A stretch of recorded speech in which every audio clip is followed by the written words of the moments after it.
ఏపీలో దొంగ ఓట్ల పంచాయతీ ఢిల్లీకి చేరుకుంది. ఏకకాలంలో సీఈసీని కలిశారు వైసీపీ, టీడీపీ, బీజేపీ నేతలు. ఏపీలో ఓట్ల జాబితాపై సీఈసీకి ఫిర్యాదు చేశారు అన్ని పార్టీల నేతలు. ఏపీలోని ఓట్ల జాబితాలో అవకతవకలు జరిగాయని పరస్పరం ఫిర్యాదు చేసుకున్నారు నేతలు.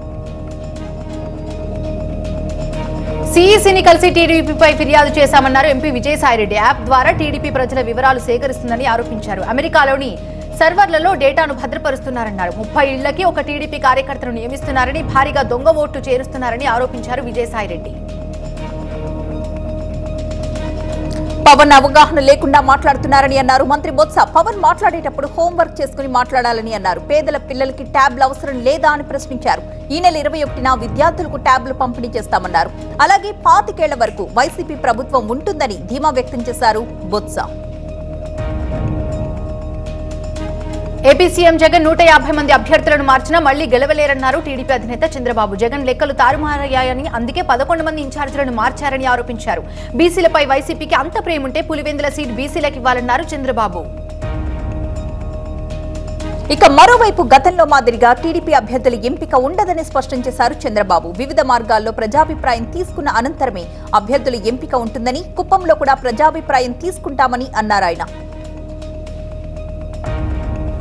ఆంధ్ర పాలకులకు చుక్కలు చూపిస్తానన్న దత్తపుత్రుడికి తెలంగాణలో బర్రెలకు వచ్చిన ఓట్లు కూడా రాలేదంటూ ఎద్దేవా చేశారు సీఎం జగన్.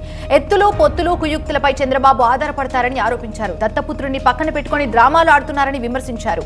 మాట మీద నిలబడిన చరిత్ర చంద్రబాబుకు లేదని, తమ పథకాలపై ఏడవటం తప్ప ఇంకోటి తెలియదని సెటైర్స్ వేశారు జగన్.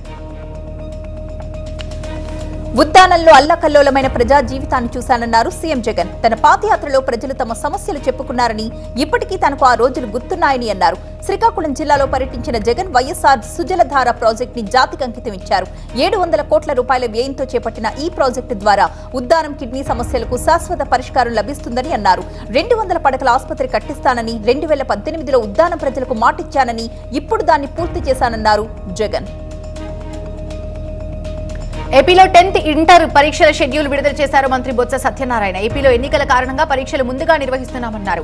మార్చి 18 నుంచి 30 వరకు 10వ తరగతి పరీక్షలు జరుగుతాయన్నారు. అలాగే మార్చి 1 నుంచి 15 వరకు ఇంటర్ పరీక్షలు ఉంటాయన్నారు మంత్రి బొత్స.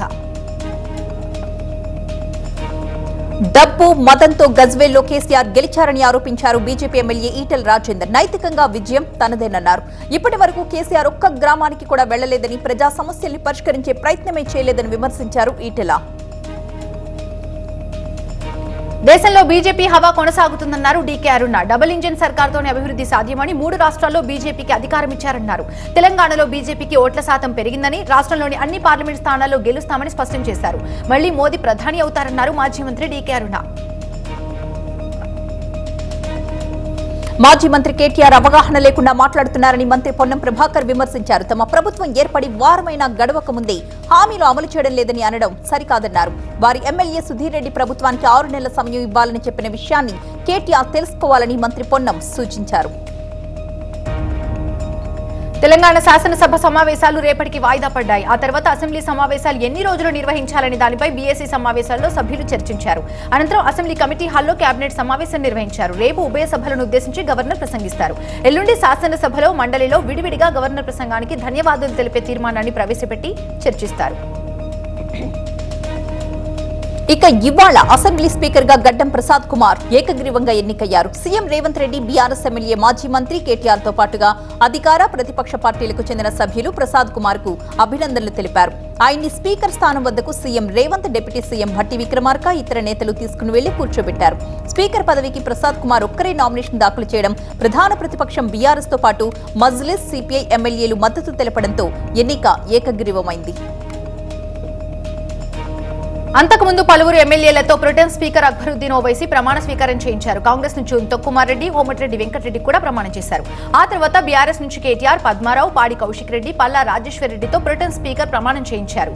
సభ్యుల ప్రమాణ స్వీకారాలు పూర్తయిన తర్వాత స్పీకర్ ఎన్నికను ప్రొటెం స్పీకర్ అధికారికంగా ప్రకటించారు. టీఎస్ అసెంబ్లీలో స్పీకర్ బాధ్యతలు చేపట్టిన తర్వాత కొత్తగా ఎన్నికైన 8 మంది బీజేపీ ఎమ్మెల్యేలు కూడా ప్రమాణ స్వీకారం చేశారు. కాంగ్రెస్ మేనిఫెస్టో హామీలకు విరుద్ధంగా ఉందన్నారు బీజేపీ ఎమ్మెల్యే మహేశ్వర్ రెడ్డి. రైతు బంధు విషయంలో కాంగ్రెస్ మాట తప్పిందని ఆరోపించారు. హామీలు నెరవేర్చకపోతే బీజేపీ పోరాటం చేస్తుందన్నారు. ఇక ఇవాల్టి నుంచి కాంగ్రెస్ పైనే తమ యుద్ధం అన్నారు ఎమ్మెల్యే రాజాసింగ్. కాంగ్రెస్ 6 గ్యారంటీల్ని ఎలా నెరవేరుస్తారని ప్రశ్నించారాయన.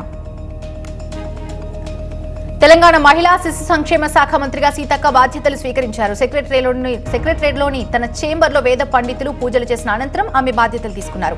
అనంతరం శాఖకు సంబంధించినటువంటి ఫైల్స్ పై సంతకం చేశారు. ఈ కార్యక్రమానికి పలువురు రాజకీయ నేతలు, ఉన్నతాధికారులు హాజరయ్యారు. ఐఏఎస్ అధికారి స్మితా సబర్వాల్ మంత్రి సీతక్కకు అభినందనలు తెలిపారు. తెలంగాణ సమాచార, రెవెన్యూ, గృహ నిర్మాణ శాఖ మంత్రిగా పొంగులేటి శ్రీనివాసరెడ్డి బాధ్యతలు స్వీకరించారు. ఈ కార్యక్రమానికి పలువురు ఎమ్మెల్యేలు, సీనియర్ నేతలు, ఉన్నతాధికారులు హాజరయ్యారు.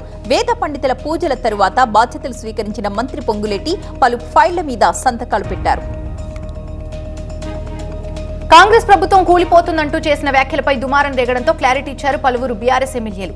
తన మాటలను వక్రీకరించారని కొందరు చెప్పగా మరికొందరు సమర్థించుకోవడం ఆసక్తికరంగా మారింది. కాంగ్రెస్ సర్కార్ కూలిపోతుందని తాను అనలేదని, కావాలని తనపై దుష్ప్రచారం చేస్తున్నారని చెప్పారు పల్లా రాజేశ్వరి. ఇక తన వ్యాఖ్యలను వక్రీకరించారని చెప్పారు ఎమ్మెల్యే కడియం శ్రీహరి.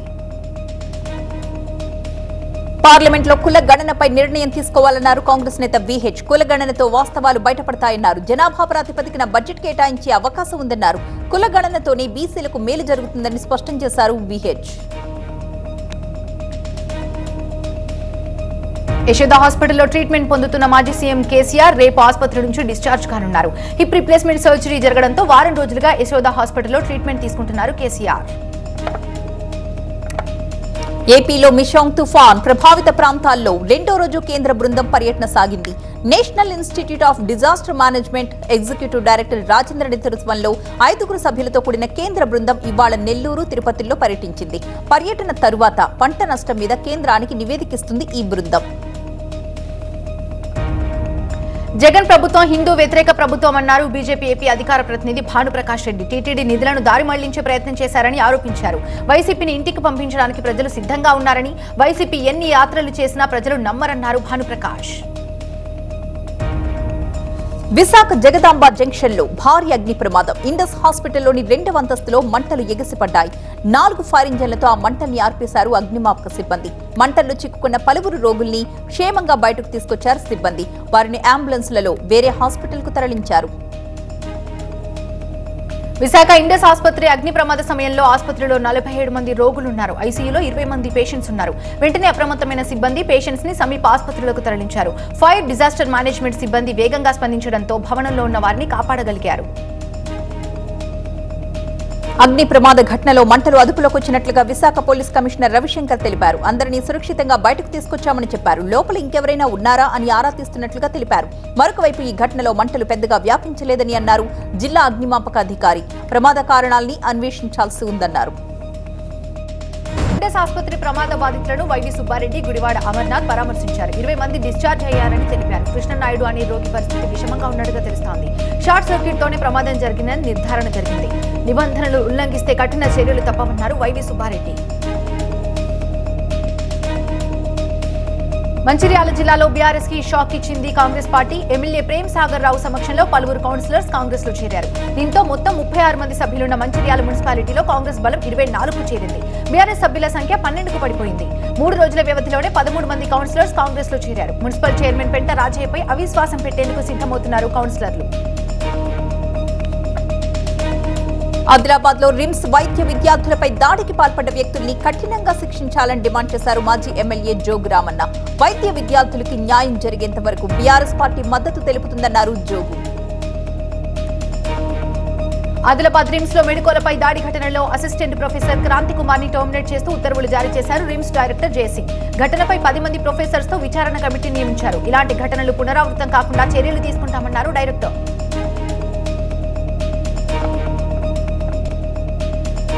ఉస్మానియా యూనివర్సిటీ పరిపాలన భవన్ దగ్గర విద్యార్థులు ఆందోళన చేపట్టారు. అక్కడ ఉన్నటువంటి కంచెలను తొలగించారు. ఇకనైనా ఓయూవీసీ నియంతృత్వ ధోరణి వీడాలని డిమాండ్ చేశారు స్టూడెంట్స్. విద్యార్థుల ఆందోళన నేపథ్యంలో అక్కడ పోలీసులు భారీగా మోహరించారు. ఆందోళన చేస్తున్న స్టూడెంట్స్ ని అదుపులోకి తీసుకున్నారు పోలీసులు. అంబేద్కర్ కోనసీమ జిల్లా కాట్రేనికోన మండలం బలుసుతిప్ప గ్రామంలో పడవ పోటీలు కనువిందు చేశాయి. గోదావరి వలకట్ల అత్తరాల స్థలాన్ని దక్కించుకోవడానికి మత్స్యకారులు పడవలతో పోటీలు పడ్డారు. గోదావరికి వరద తగ్గి ఉప్పు నీరొచ్చిన తరువాత బలుసుతిప్ప నుండి కోటిపల్లి వరకు సుమారు 100 ఇంజిన్ బోట్లతో మత్స్యకారులు పోటీ పడ్డారు. విజయవాడ రాజమండ్రి రైల్వే స్టేషన్ల మధ్య మెగా టికెట్ చెకింగ్ డ్రైవ్ చేపట్టారు రైల్వే అధికారులు. 63 రైళ్లను తనిఖీ చేశారు. తనిఖీలో దాదాపు 100 మంది టికెట్ చెకింగ్ అధికారులు పాల్గొన్నట్టుగా తెలుస్తోంది. ఈ చెకింగ్స్ లో టికెట్స్ లేకుండా ప్రయాణిస్తున్నటువంటి ప్యాసింజర్స్ నుంచి చలానా రూపంలో 13,27,000 రూపాయలు వసూలు చేశారు. టికెట్ లేకుండా ప్రయాణం చేస్తున్న 978 మందిపై కేసులు నమోదు కూడా చేశారు. మధురలోని శ్రీకృష్ణ జన్మభూమి భూ వివాదం కీలక మలుపు తిరిగింది. అక్కడి షాహీ ఈద్గా ప్రాంతంలో అడ్వకేట్ కమిషన్ సర్వే చేపట్టడానికి అలహాబాద్ హైకోర్టు అనుమతినిచ్చింది. భగవాన్ శ్రీకృష్ణుడి జన్మస్థానం మసీదు కింద ఉందని, పైగా ఆ మసీదు ఒకప్పటి మందిరమని శంకర్ జైన్, విష్ణు శంకర్ జైన్, ప్రభాస్ పాండే వాదించడంతో కోర్టు సర్వేకు అనుమతినిచ్చింది. నిన్నటి పార్లమెంట్ దాడి ఘటనపై సీనియర్ మంత్రులతో ప్రధాని మోదీ సమావేశమయ్యారు. దాడి తర్వాత తీసుకున్నటువంటి చర్యలను మంత్రులు ఆయనకు వివరించారు.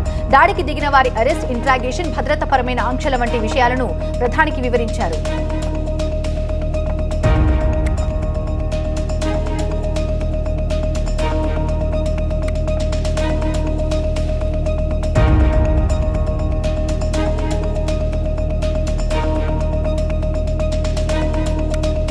రాజ్యసభలో చోటు చేసుకుంది. సభ ప్రారంభమైన వెంటనే తీవ్ర స్థాయిలో విపక్ష సభ్యులు నినాదాలు చేస్తూ సభ మధ్యలోకి దూసుకొచ్చారు. ప్రభుత్వానికి వ్యతిరేకంగా నినాదాలు చేశారు. విపక్ష సభ్యుల తీరు ఏమాత్రం సబబుగా లేదని సభాధ్యక్షుడు జగదీప్ ధన్కర్ పదే హెచ్చరించారు. విపక్ష పార్టీలకు చెందినటువంటి పలువురు సభ్యుల తీరును కూడా తప్పుబడుతూ ఆయన వారి పేర్లను కూడా పిలిచారు. ఈ క్రమంలో టీఎంసీ సభ్యుడు డెరిక్ ఓబ్రెయిన్ సభాపతి స్థానం వైపు దూసుకొచ్చారు. డెరిక్ ఓబ్రెయిన్ ని సస్పెండ్ చేస్తూ ప్రభుత్వం తీర్మానం చేసింది. శీతాకాల సమావేశాలు జరిగే వరకు తనను సస్పెండ్ చేయడానికి తృణమూల్ ఎంపీ డెరిక్ ఓబ్రెయిన్ తీవ్రంగా వ్యతిరేకించారు. తాను మౌనవ్రతం చేస్తున్నట్లుగా కాగితం మీద రాసి నడుచుకుంటూ వెళ్లిపోయారు. సభలో ఆయన ప్రవర్తనపై సభా హక్కుల కమిటీ దర్యాప్తు చేసి 3 నెలల్లో నివేదిక ఇవ్వాలన్న తీర్మానాన్ని రాజ్యసభ ఆమోదించిన తరువాత ఆయనపై వేటు పడింది. మరోవైపు పార్లమెంట్లో భద్రతా వైఫల్యంపై రాజ్యసభలో కేంద్ర మంత్రి అమిత్ షా ప్రకటన చేయాలని విపక్ష ఇండియా కూటమి తరపున కాంగ్రెస్ ఎంపీ ఖర్గే డిమాండ్ చేశారు. ఈ అంశంపై తాను విపక్ష నేతలందరితోనూ చర్చించినట్టు చెబుతూ రాజ్యసభ చైర్మన్ జగదీప్ ధన్కర్ కి లేఖ రాశారు. అమిత్ షా ప్రకటన తర్వాత 267వ నిబంధన కింద చర్చకు అనుమతి ఇవ్వాలని ఖర్గే పట్టుబట్టారు.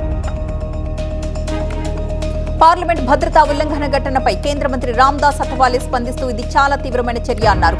పార్లమెంటు భద్రతపై కేంద్రం దృష్టి పెట్టాలని సూచించారు. నిందితులు సభలో ప్రవేశించిన తీరుపై విచారణ జరగాలన్నారు కేంద్ర మంత్రి. పార్లమెంట్లో నిన్న జరిగిన భద్రతా ఉల్లంఘన ఘటనతో కేంద్రం అలర్ట్ అయింది. పార్లమెంట్ ఆవరణలో భద్రతని కట్టుదిట్టం చేసింది. ఇవాళ పార్లమెంట్ చుట్టూ ప్రత్యేక బలగాలు, భద్రతా సిబ్బంది మోహరించారు. మరోవైపు పార్లమెంట్లో దాడి ఘటనలో అలసత్వంపై 8 మంది సిబ్బందిపై లోక్సభ సెక్రటరీ వేటు వేశారు. ఎంపీలతో పాటు సభ లోపలికి వెళ్లే సిబ్బందిని సైతం డాగ్ స్క్వాడ్ తో క్షుణ్ణంగా తనిఖీ చేస్తున్నారు పోలీసులు. భోపాల్లో మధ్యప్రదేశ్ కాంగ్రెస్ శాసనసభాపక్ష సమావేశం జరిగింది. దిగ్విజయ్ సింగ్ అధ్యక్షతన ఈ సమావేశాన్ని నిర్వహించారు. కాంగ్రెస్ శాసనసభాపక్ష నేతను ఎన్నుకునే బాధ్యతని ఎమ్మెల్యేలంతా కలిసి కేంద్ర నాయకులకు అప్పగించారని చెప్పారు దిగ్విజయ్. కాంగ్రెస్ నేతలు రణదీప్ సింగ్, సూర్జేవాలా, జితేంద్ర సింగ్ ఎమ్మెల్యేలతో చర్చిస్తున్నారని ఆయన తెలిపారు. మహిళా సాధికారతకు ప్రధాని మోదీ చేస్తున్నటువంటి కృషిని కొనియాడారు కేంద్ర మంత్రి మన్సుఖ్ మాండవియా. దేశ అభివృద్ధిలో మహిళల భాగస్వామ్యం కోసం పదుల సంఖ్యలో సంక్షేమ పథకాలు ప్రవేశపెట్టారన్నారు. 15,000 పొదుపు సంఘాలకు చేయూత అందించినట్టు చెప్పారు. మధ్యప్రదేశ్లోని ఉజ్జయినిలో మాంసం దుకాణాలపై అధికారులు కొరడ దెబ్బ కొట్టారు. రోడ్ల పక్కనే ఉన్న 10 చికెన్ దుకాణాల్ని తొలగించారు. అనుమతి లేని మాంస విక్రయ దుకాణాల్ని సీజ్ చేస్తామని మధ్యప్రదేశ్ కొత్త సీఎం మోహన్ యాదవ్ తన ఆదేశంలో చెప్పారు. దీంతో ఉజ్జయినిలో 10 దుకాణాల్ని అధికారులు సీజ్ చేశారు. ఖేలో ఇండియాలో భాగంగా హర్యానాలో జరుగుతున్న పారాలింపిక్స్ గేమ్స్ కి దేశవ్యాప్తంగా 1400 మంది అథ్లీట్స్ హాజరవుతున్నట్టు చెప్పారు కేంద్ర మంత్రి అనురాగ్ ఠాకూర్. ఈ గేమ్స్ లో ఇప్పటివరకు 31 మంది బంగారు, 17 మంది రజత పతకాలు సాధించారన్నారు కేంద్ర మంత్రి. మిషాంగ్ తుఫాన్ వల్ల జరిగిన భారీ నష్టాల్ని సరిచేయడానికి, ఇల్లు కోల్పోయిన పేద ప్రజల జీవనోపాధిని పునరుద్ధరించడానికి తమిళనాడు ప్రభుత్వం దగ్గర ఉన్న నిధులు సరిపోవు అన్నారు సీఎం స్టాలిన్. తమిళనాడుకు కేంద్ర ప్రభుత్వ సాయం చాలా అవసరమన్నారు. మిషాంగ్ తుఫాన్ నష్టపరిహారం వెంటనే ఇవ్వాలని కేంద్రాన్ని విజ్ఞప్తి చేశారు. పశ్చిమ బెంగాల్లో ఐటీ సోదాలు కొనసాగుతున్నాయి. అసన్సోల్లోని టీఎంసీ మాజీ ఎమ్మెల్యే సోహ్రాబ్ అలీ టార్గెట్ గా తనిఖీలు నిర్వహిస్తున్నారు ఐటీ శాఖ అధికారులు. అలీతో పాటు మరో 6గురికి చెందిన ఇళ్లు, ఆఫీసుల్లో ఐటీ దాడులు జరుగుతున్నాయి.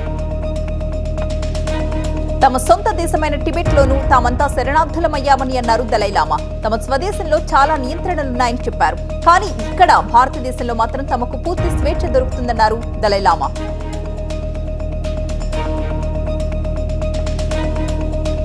శబరిమలలో భక్తుల రద్దీ అంతకంతకు పెరుగుతుంది. రోజుకి 1,00,000 మందికి పైగా తరలి వస్తున్నారు భక్తులు. దైవ దర్శనానికి 24 గంటలకు పైగా సమయం పడుతోంది. పంబ నుంచి శబరిపీఠం వరకు దారులు కిక్కిరిసిపోయాయి. అయితే దర్శనం లేకుండానే కొంతమంది భక్తులు వెనుదిరుగుతున్నారు. పోలీసులు, దేవస్థానం బోర్డు మధ్య సమన్వయ లోపంతో అయ్యప్ప భక్తులు తీవ్రంగా ఇబ్బందులు పడుతున్నారు.